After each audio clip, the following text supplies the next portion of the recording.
الرحمن الرحيم.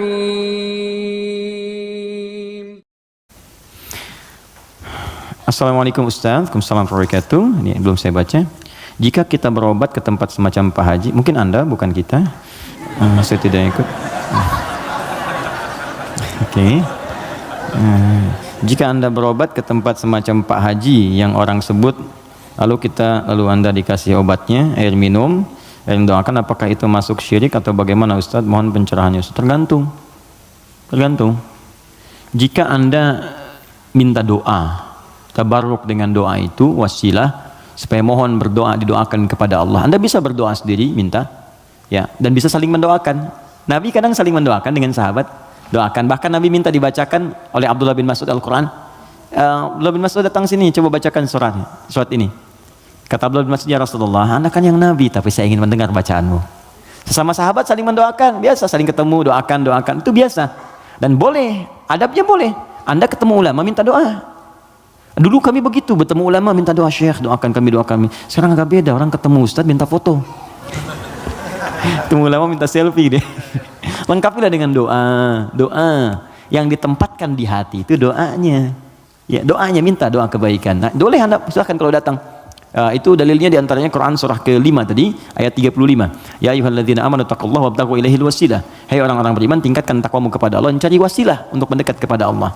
Apa diantaranya? Kisah yang paling tepat untuk menjawab ini adalah tentang Al-Fatihah itu.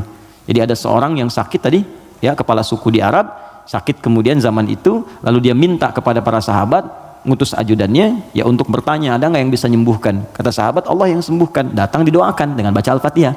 Itu kan paling gampang. Ketika didoakan itu dengan baca Al-Fatihah, sembuh. Saat sembuh itu dikasihlah kemudian kambing beberapa ekor.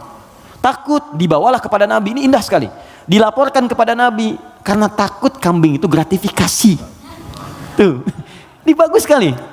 Jadi takut nih, saya takut salah nih, dibawa ke Nabi. Nabi, tadi ada orang sakit, terus minta bantuan. Saya ingat ajaran Anda, baca Al-Fatihah, saya bacakan. Habis itu dikasih kambing begini. Nabi langsung senyum, ketawa, tabassama dhahikan.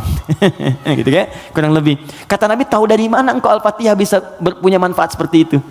Maka kata Nabi, bagikan kambingnya, coba berikan aku bagiannya. Maksudnya Nabi, yuk kita nikmati sama-sama itu. Silahkan kita nikmati, syukur kepada Allah Subhanahu Wa Taala. Ini artinya dalil yang membolehkan kita datang minta doa misalnya, ya, ke orang saleh, ulama. Tapi syaratnya kita pun berdoa dulu, minta sama Allah. Minta. Lalu Allah lebih senang kita minta kepada Allah dengan bahasa hati kita. Setelah itu kita berwasilah minta pada orang saleh yang baik, minta kebaikan, lalu dia doakan kepada kita semua. Jelas sampai sini? Baik. Kalau ada yang khusus semacam tertentu, ada pengaruh jin atau apa, biasanya dia diangkat tuh, mengangkat sesuatu yang bukan dari tempatnya. Ini bukan dari tempatnya, saya angkat, ini spidol, tempatnya bukan dalam gelas, lalu saya angkat. Jin tempatnya bukan di tubuh kita angkat. Bahasa Arabnya raka, ya, raka yarka, atau raka yaraki tarqiyatan wa ruqyatan, maka disebut ruqyah namanya. Terus ya, ada ruqyah itu macam-macam, ada yang dengan bacaan saja, ada yang dengan air misalnya, air terus diminum, ya. Ada yang dulu ruqyah terkenal sekali, orang soleh, dia sakit, punya anak sakitnya lumpuh semua. Nah begitu lumpuh, ini orangnya baik sekali, kesolehannya nampak pada prasangka baiknya.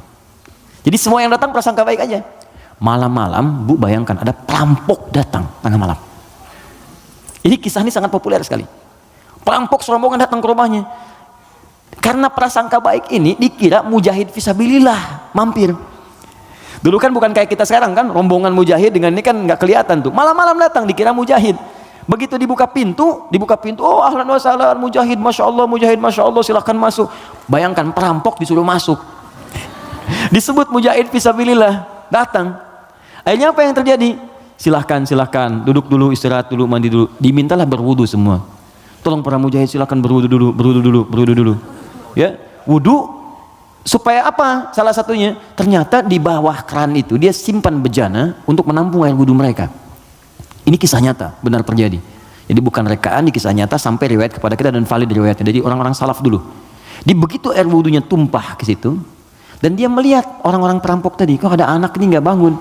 Ya kata mereka ke bapak tadi, ini siapa? Ini anak saya, dia kena lumpuh katanya. Oh gitu, udah duduk, dijamu dengan makan semua. Udah rapi, suruh wudu, makan, pulanglah mereka. Nah, begitu pulang, ini yang menarik. Beberapa pekan kemudian datang lagi. Dibuka lagi Mujahid, katanya Masya Allah, Masya Allah. Yang buka siapa? Yang buka anak yang lumpuh tadi. Buka langsung, kaget loh. Kemarin kan lumpuh dia, sekarang bisa buka katanya kan. Lalu bapaknya keluar nyambut lagi, Masya Allah, Masya Allah. Kami meraih keberkahan dari jihad Anda, Anda bayangkan. Karena positif thinkingnya. Bertanya, ini kenapa bisa sembuh? Air wudhu, masih ingat gak air wudhu yang pernah engkau pakai itu dalam wudhu itu? Saya mandikan kepada anak saya, dengan izin Allah sembuh dia. Perhatikan ketika seorang berprasangka baik kepada Allah Subhanahu wa taala akan berubah segalanya. Lalu perampok tadi kemudian terjatuh semuanya, nangis tersungkur, sujud di hadapan Allah Subhanahu wa taala. Nangis tobat di situ. Sebetulnya kami bukan mujahid, kami perampok katanya. Dan sebagainya. Tobat. Jadi bayangkan hanya dengan wasilah anak yang lumpuh dalam keadaan tadi dia menjadi mulia seluruhnya. Ya. Tapi ingat Syekh Hashim Muhammad Hashim bin Asy'ari Hadratus Syekh pendiri Nahdlatul Ulama. Beliau mendirikan NU tanggal 31 Januari ya 1926. Itu beliau dirikan NU, punya kitab 19 kitab. Di kitab kedua namanya Risalah Ahlus Sunnah wal Jamaah. Di halaman yang ke-12 paling kiri sebelah bawah. Ya, itu beliau sampaikan begini. Hati-hati. Wa minhum al-abahiyuna, hati-hati ada aliran yang menyimpang di tanah Jawa. Itu diungkapkan di tahun 1333 Hijrah. Sekarang 1431. Sudah berapa tahun? Ya kurang lebih 100 tahun lah ya. Kurang lebih 100 tahun. Kata beliau, ada aliran Abahiyun. Siapa itu? Tokohnya itu ahli zikir. Zikir. Tapi cara zikirnya melahirkan kesimpulan yang menyimpang. Apa kesimpulannya? Kalau sudah dekat dengan Allah, fala yantabiqu alaina al-amru wan nahyu. Kalau sudah merasa dekat dengan Allah dengan zikirnya, maka sudah tidak berlaku lagi perintah dan larangan. Di salat sudah nggak berlaku lagi karena salat itu masih latihan. Kalau zikir sudah dekat dengan Allah, nggak usah salat lagi. Maka kalau Anda menemukan yang seperti ini, kata beliau, jauhi, karena itu mengajak pada kesesatan. Anda datang tiba-tiba, ya mungkin panggilannya kiai gitu kan, ya pakai jubah lebih lebar daripada Batman, kadang-kadang kan tertukar lah sekarang atribut kiai dengan dukun itu disama-samain, dan susah gitu kan. Pakai datang Anda konsultasi, nanya, Anda nggak tahu, karena nggak tahu itu, tiba-tiba waktu zuhur tiba, Allahu Akbar, Anda tanya, Pak Yai kok nggak sholat dulu kita? Adek ini, kalau Pak Yai fisiknya di sini, rohnya sedang sholat. Kalau yang seperti itu tandanya dukun, tinggalkan, jauhi. Ya, kata beliau disebut sesat, kata beliau ya.